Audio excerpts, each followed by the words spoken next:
यहाँ पर द्विघात समीकरण हमको पढ़ना है। क्या पढ़ना है?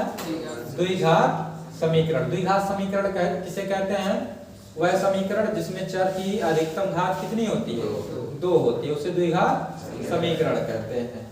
चलिए आगे क्या कह रहा है? कह रहा है निम्नलिखित स्थितियों को द्विघात समीकरणों के रूप में निरूपित कीजिए।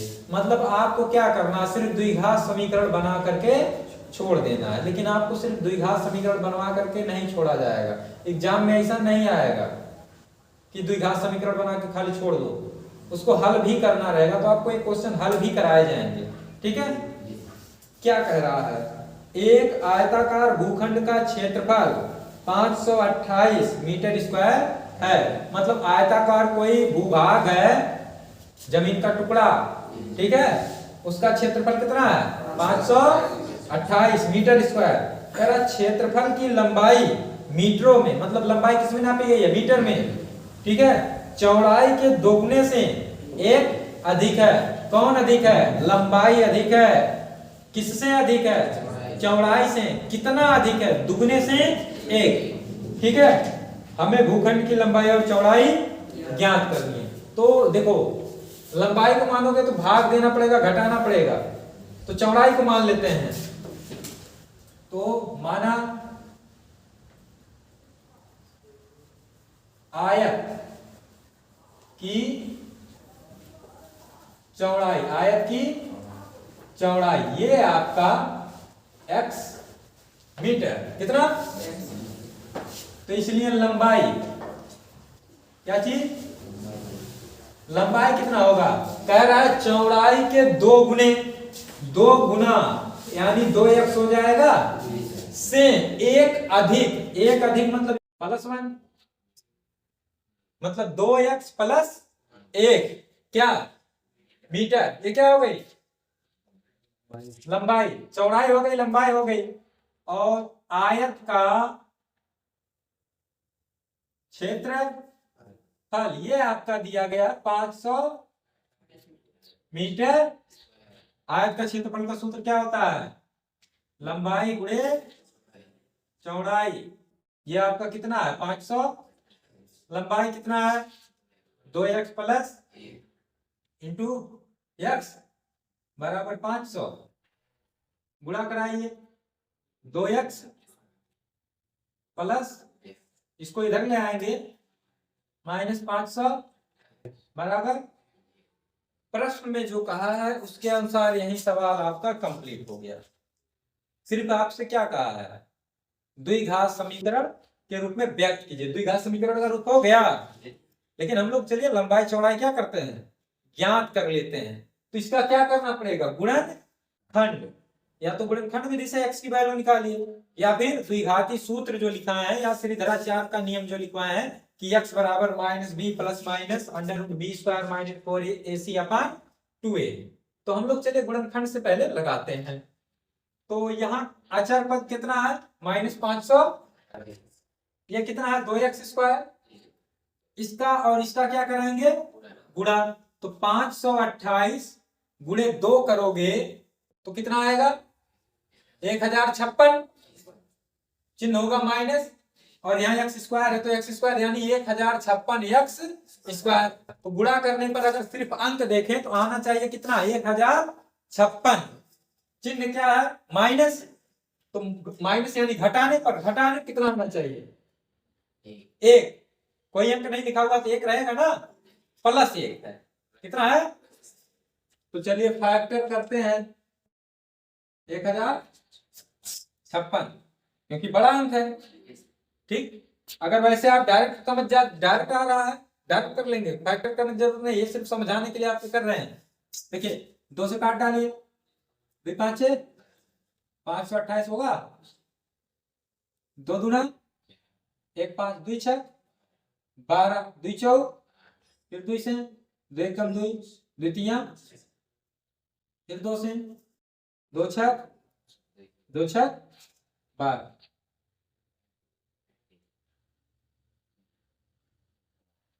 ठीक है? चलिए देखिए, 2 दूना 4 दूना 8 दूना 16 दूना मतलब यहां तक का अंक कितना हुआ, और इधर 11 तियां कितना। अब 33x में से 32x घटा देंगे, एक x बच जाएगा, तो 2x² plus 33x minus 32x minus 528 is equal, इन दोनों में क्या कॉमन है, x, 2x प्लस 33, इसमें माइनस कॉमन है और क्या कॉमन होगा, 16, 16 गुना, इसको आप भाग देंगे, 16 तियां 48, 16 तियां, अब क्या हुआ, 2x प्लस 33 और x माइनस बराबर, अब आपका आ गया ना दो खंडों में, एक एक को 0 करेंगे, यदि 2x प्लस 35 बराबर, तब 2x बराबर एक प्लस से उधर जाएगा, x बराबर माइनस 35 बटा, ये क्या है, असंभव है, इम्पॉसिबल। ऐसा क्यों लिख दिया जी, x क्या है, चौड़ाई है, किसी भी भूभाग की लंबाई या चौड़ाई क्या माइनस में हो सकती है, आप तो सुने हो कि इनका खेत की लंबाई -4 मीटर है, लंबाई ऋणात्मक नहीं हो सकती, समय ऋणात्मक नहीं हो सकता, कभी सुने हो, ये -4 घंटा काम कर रहे हैं, ये 4 घंटे से काम करेंगे, ठीक है, तो ये चौड़ाई आया, किसमें आ गया, ऋणात्मक आ गया, तो ऋणात्मक आ गया, इस नाते क्या है, ये मान संभव नहीं है, कभी भी लंबाई हो गई चौड़ाई हो गई, मतलब कोई भी दूरी है उसका मान ऋणात्मक नहीं हो सकता है, ठीक है। तो अब दूसरा वाला करेंगे, तो यदि x माइनस 16 बराबर, तब x बराबर 16, तो चौड़ाई क्या आ जाएगा, चौड़ाई x माने थे, x का मान कितना आया, और लंबाई 2x प्लस 1, यानी 2 गुणे 16 प्लस, पहले गुणा होगा ना, 16 गुना 32 और 1 35 मीटर। आप में जो सवाल का यहीं पर आपको छोड़ना के लिए कहा है कि समीकरण बना के छोड़, लेकिन समीकरण बना के हम लोग छोड़े नहीं है, पूरा का पूरा क्या किए हैं, हल किए हैं। तो बाग की या आयत की जो भी लंबाई है, भूखंड की जो लंबाई है वो कितना है, 33 है, और चौड़ाई कितना है, 16। तो देखिए क्षेत्रफल क्या 528 जो दिया गया आया है, 16 गुणा कराओगे, इसमें लंबाई गुणा चौड़ाई होगा ना, 16 तियां 48 के 8, फिर 16 तियां 48 और 4 52, 528 आएगा, ठीक। तो ये हो गया, चलिए हम लोग देखते हैं पांचवे का दूसरा क्या कह रहा है, इसमें भी वही करना है, कह रहा दो कर्मागत धनात्मक पूर्णांकों का गुणनफल 306 है, कर्मागत मतलब कि लगातार, जैसे 4, उसकी अगली कर्मागत संख्या क्या होगी, 5, 4 5, फिर अगला उसका 5 6, मतलब लगातार, तो एक संख्या x होगी तो अगला x प्लस 1 होगा, एक सिर्फ जोड़ देंगे, ठीक है। तो माना दो कर्मागत संख्याएं x तथा x प्लस 1 है, x तथा x प्लस 1।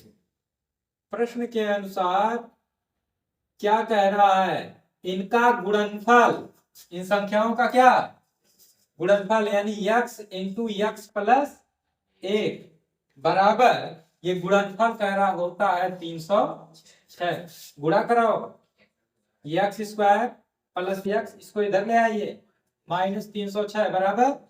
अब आपका प्रश्न सिर्फ समीकरण बना करके छोड़ने के लिए कहा है, तो यही क्या हो गया, उत्तर हो गया। लेकिन हम लोग इसको क्या करेंगे, हल करेंगे। क्यों हल करेंगे, ताकि हम लोग की प्रैक्टिस हो जाए, कि आगे करना तो है ही हल, ठीक है, आगे हल करना है तो पहले से कर लेते हैं। कौन सा हम लोग का इसमें क्या जा रहा है? हाँ, एग्जाम में जितना कहेगा उतने करेंगे, उसमें एक्स्ट्रा नहीं लगाने लगेंगे। ये तो समझने के लिए है हम लोगों के, ठीक है। एग्जाम में जितना कहेगा उतना ही, उससे ज्यादा लिखने की जरूरत नहीं है किसी भी सब्जेक्ट में, चाहे जो विषय है। ठीक है, आपसे जो पूछा उतना ही लिख देना है, उससे ज्यादा लिखना नहीं है। ठीक, चलिए गुणा करने पर कितना आना चाहिए? 306 माइनस 306 ना, घटाने पर कितना आना चाहिए? +1। तो चलिए 306 का हम लोग क्या करेंगे? अभाज्य गुणनखंडों के रूप में तोड़ेंगे ना, 2 से कटेगा 100, 3 से कट जाएगा 3 5। ध्यान से देखो, अपने आप तुरंत मिल जाएगा। 2 3 6 3 18 में से 17 घटा देंगे, एक आ जाएगा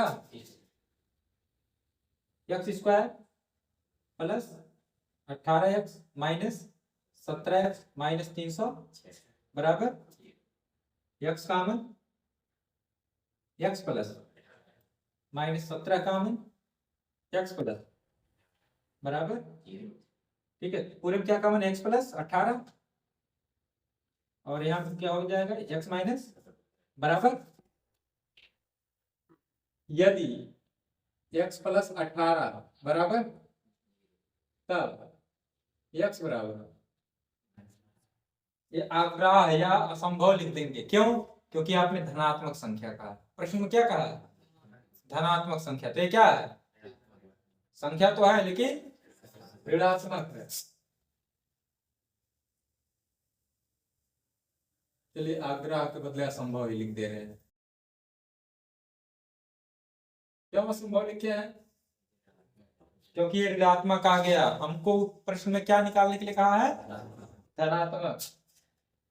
तो यदि x माइनस 17 बराबर तब x बराबर, तो इसलिए क्रमागत धनात्मक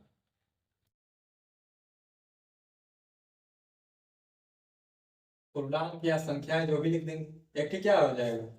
x का मान 17 और एक x प्लस 1 17, यानी एक जोड़ेंगे तो 18। ठीक, शर्त को तो वो भी पूरा करेगा कि अगला एक ही है, एक संख्या क्या आई है? माइनस, इसमें एक जोड़ते तो माइनस 17 आता, अरे एक जोड़ेंगे तो चिन्ह प्लस में उसका रहेगा और इसका माइनस में, तो माइनस 18 और माइनस 17 क्रमागत तो ये भी है, गुणा कराओगे 306 होगा। लेकिन ये ऋणात्मक संख्याएं, प्रश्न में कहा क्या है? तो कौन सा? 17 और 18। ठीक है, लिख लीजिए।